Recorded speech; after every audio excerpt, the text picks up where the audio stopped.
This man is desperate. He really, truly is. He is a desperate man. He's a desperate criminal, is what he is. And you may think that that's irrelevant. You know he's a criminal, but his crimes are irrelevant now because the Supreme Court has given him immunity. But that's not true.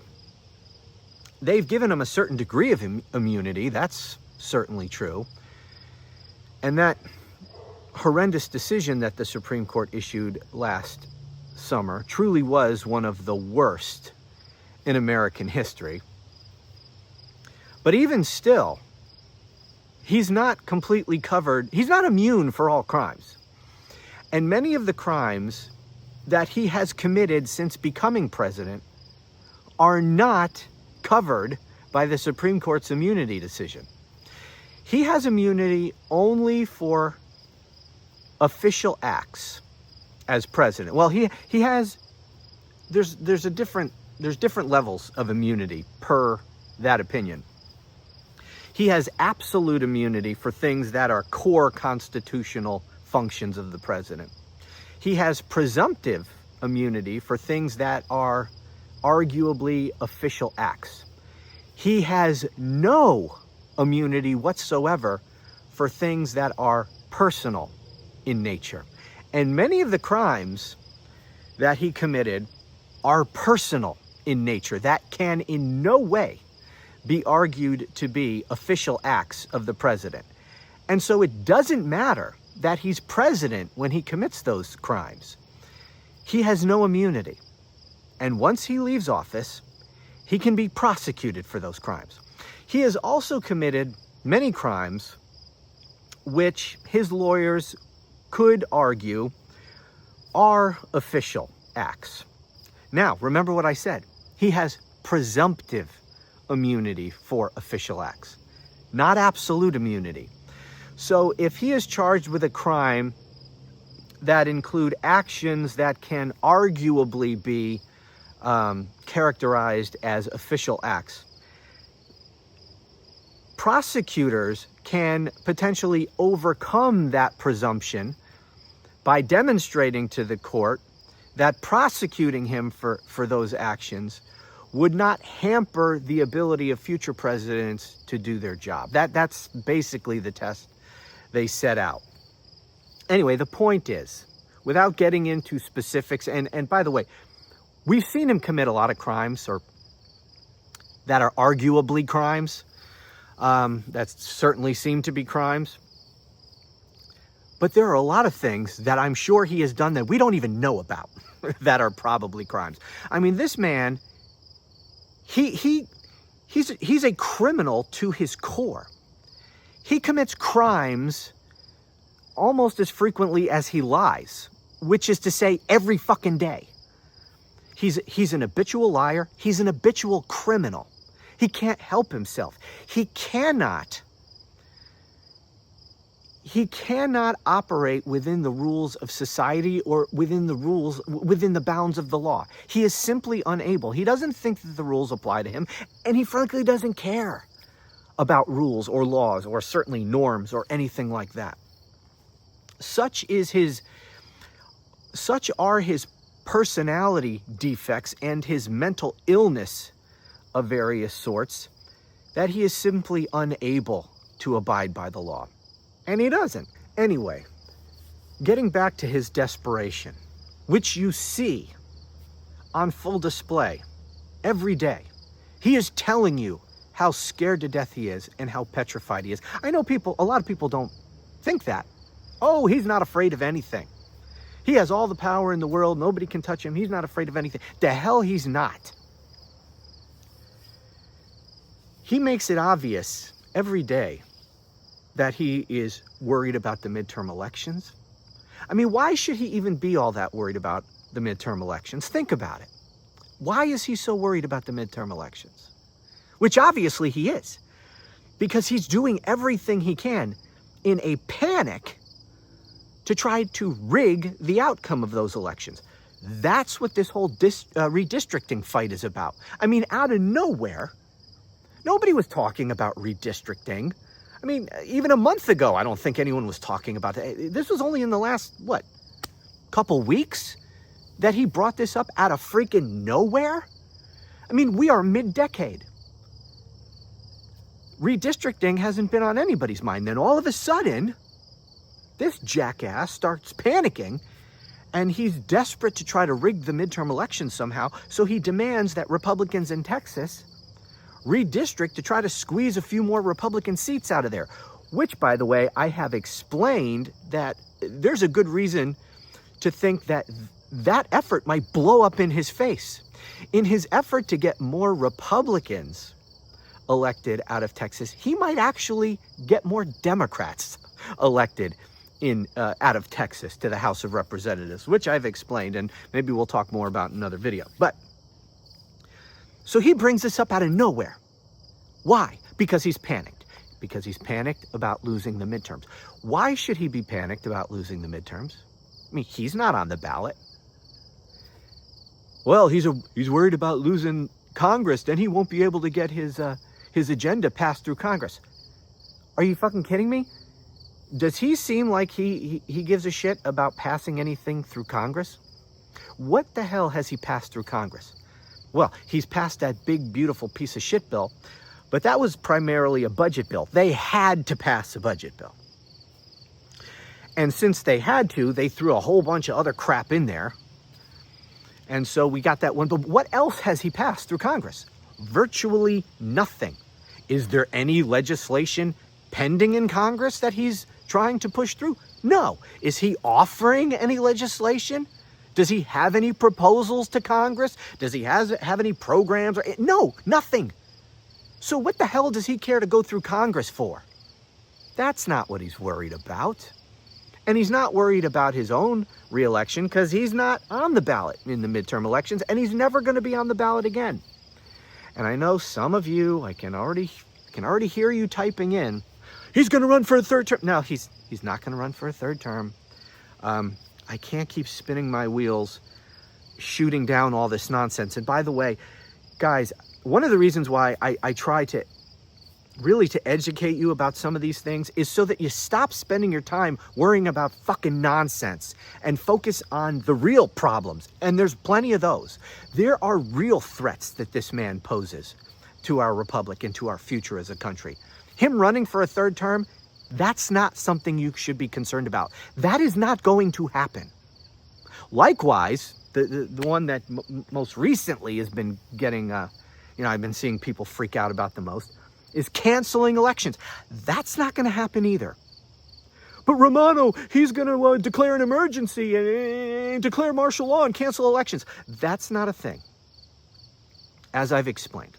Oh, but he's going to start a war. He even said that in the Oval Office the other day. He's going to start a war just so he can cancel elections. That's not a thing, as I've explained. And the reason Trump, I'll just make it quick. I've already explained this a bunch of times. So I don't know why I'm doing this again, but whatever. The reason he can't do that, because I know y'all point to all these other things that the law doesn't allow him to do that he does anyway. It's because some of those things are actually, he doesn't have the legal authority to do them, but he has the practical power to be able to impose it. He controls the executive branch of the federal government. So he can make them do things even if they're not legal to do, because he's their boss. And he gives them an order and they do it, even if it's illegal. Okay? But he has no such authority over the states. And it's the states that control the elections. So he can, how do you envision him canceling elections, for example? By executive order? That executive order is meaningless. How's he going to enforce that? He can't. Okay? It's the states that control the elections. He can't cancel elections.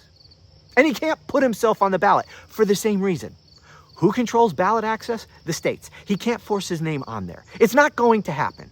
Anyway, the point is, worry about things that he really might do, like take his ICE army and the National Guard or whatever, whoever he wants to federalize, whatever federal officials. I mean, really, he doesn't really need much more than ICE, because ICE is now basically a standing army. It would be the 13th largest army in the military in the world by budget, thanks to the big, beautiful piece of crap bill. You know, one of those things they threw in there. It's much more likely that he tries to rig the midterm elections by putting his thugs in blue cities around polling areas just to have their presence there to scare people so that they don't come out and vote. All you've got to do is intimidate people in a few key blue areas and just suppress the vote just enough. You don't have to keep everybody away from the polls, just enough, just a few percentage points. And that could be enough to rig the midterm elections for Republicans. Now, that's a real thing that he's probably going to do. Worry about that. Prepare for that. Don't worry about fucking nonsense like, oh, he's going to cancel elections, or oh, he's going to be on the ballot again. Those things aren't going to happen. Or, you know, that he's going to impose martial law in 3.5 years and never leave office. You know what? I hope he tries. I really, really hope he tries. I want nothing more than for Donald Trump, for his presidency to end horribly, so that the whole world finally accepts what a piece of shit this man is. Well, most of the world already accepts that. It's just his fucking cult that doesn't. I want him to, I would love nothing more than for this man to say, I'm not leaving, and try to barricade himself in the White House and eventually get dragged kicking and screaming out of the White House, thrown into jail cell and prosecuted. I would like nothing more than that. And that's exactly what would happen ultimately if he tries to stay in office illegally. That is what will happen. So I hope he tries. A lot of people freak out about that. I fucking welcome it. Please, please let him do that. Please, I'm begging you, Trump. Please. I want this man to suffer the same fate as so many other fascist dictators throughout history. You know? I'm sure at one time people thought Mussolini will be in power forever. Looking back at history, didn't end so well for Mussolini, did it? And if you don't know about how Mussolini, boy, I'm getting tongue-tied today, how Mussolini met his end, Google it. It didn't end well. And I don't think it's going to end well for Donald Trump if he tries to stay in office illegally. Anyway, why is he so desperate to hold on to Congress when he really doesn't need Congress? He doesn't legislate. By and large, he tries to do everything by executive order, which, by the way, is going to be very good for Democrats in the future, because every single thing that this piece of shit did by executive order can be done by executive order. And so he did virtually nothing through Congress by passing laws, which are much more difficult to undo. No, he did everything through executive order, which could just be wiped away with the stroke of a pen. So he doesn't go through Congress for legislation. Why then is he so panicked about losing the midterm elections? Because he's a fucking criminal. And he knows that his administration will be effectively over. You know, Gavin Newsom, when he talked about that they were going to redistrict in California to counter what Texas is doing, he said, we are going to take action that's going to end the Trump presidency.